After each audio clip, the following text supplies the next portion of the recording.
And now to the Caucasus, where Georgian police have clashed with anti-government protesters who tried to storm the presidential palace in the capital. The unrest in Tbilisi followed a municipal election boycotted by the main opposition blocs amid a sweeping crackdown on dissent. Activists say it's the last chance to save democracy in the former Soviet Republic. Using water cannons and tear gas, Georgian police drive back demonstrators who tried to storm the presidential palace. Thousands of protesters waved Georgian and European Union flags as they streamed into Tbilisi's Freedom Square. Opposition parties had called for large protests against the ruling Georgian Dream Party, which demonstrators say wants to destroy Georgia's democracy and drag the Caucasus nation into Russia's orbit. The protesters support membership of the European Union, a cherished goal for many that has been enshrined in the country's constitution.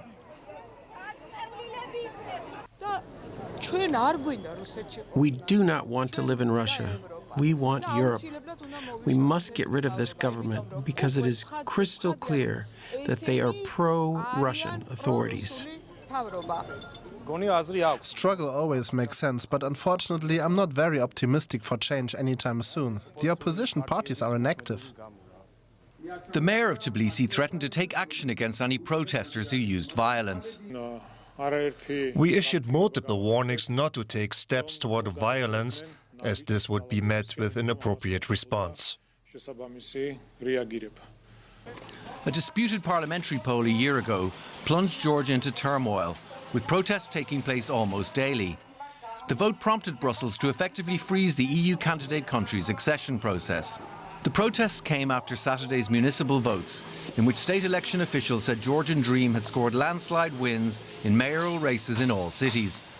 The rights group Amnesty International said the elections took place amid severe political reprisals against opposition figures and civil society.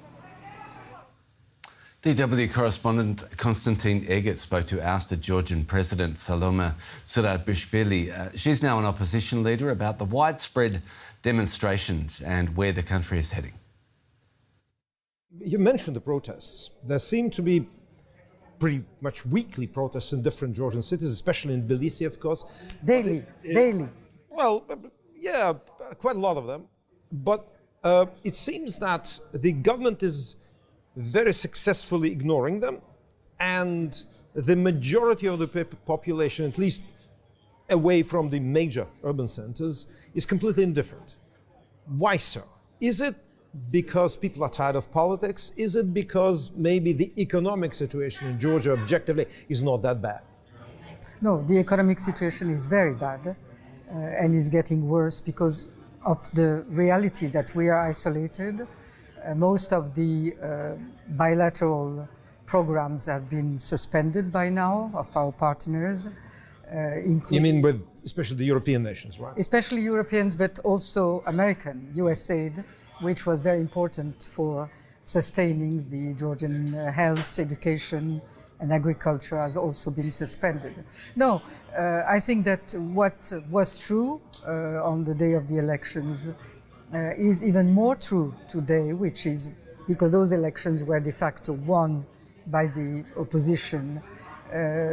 It's still true that the very vast majority of Georgia is pro-European, does not agree with what is capture of our future by Russia and by those that implement Russian policies. But not everybody knows what they can really do, and 305 days on the streets is not something that everybody can be part of.